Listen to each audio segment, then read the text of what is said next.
আজকে ওনাকে রমনা থানার মামলায় গ্রেফতার করেছে। ওটা সন্ত্রাস বিরোধী আইনের মামলায় ওনাকে নিয়ে আসছে। এই মামলায় গত তারিখে ওনাকে 7 দিনের রিমান্ডের আবেদন করেছে। বিজ্ঞ আদালত সন্তুষ্টি হয়ে 4 দিনের রিমান্ডের আবেদন মঞ্জুর করেছে। কিন্তু আজকে আবার পুনরায় ওনাকে আবার কোর্টে এনে 7 দিনের রিমান্ডের আবেদন করেছে তদন্তকারী কর্মকর্তা। বিজ্ঞ আদালত সন্তুষ্ট হয়ে 3 দিনের রিমান্ডের আবেদন মঞ্জুর করেছে। এই মামলায় বিজ্ঞ আদালত বলেছে উনি মামলা করবার সময় উনি সেনাবাহিনীতে কর্মরত ছিল কিনা, বলছে হ্যাঁ কর্মরত ছিল। তখন বলছে একজন মেজর সেনাবাহিনীতে সৎ না থাকলে কিভাবে 21 বছর চাকরি করে।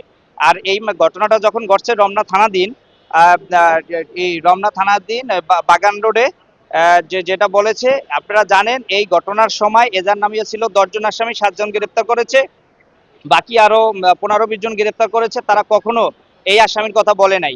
আমার আসামির এজাহারে কোনো নাম নেই। এই সাসপেক্টেড হিসেবে এই মামলা আমাকে গ্রেপ্তার করেছে। আপনারা জানেন বাংলাদেশ সেনাবাহিনী এই 5ই আগস্ট হওয়ার আগে এবং পরে বাংলাদেশ সেনাবাহিনীর কখনোই কোনো তাদের বিপক্ষে কোনো ভূমিকা ছিল না। এই সেনাবাহিনী একজন সৎ বিচার ছিল। আজকে আজকে তার 3 দিন রিমান্ড আবেদন মঞ্জুর হয়েছে, সে রিমান্ডে গিয়েছে।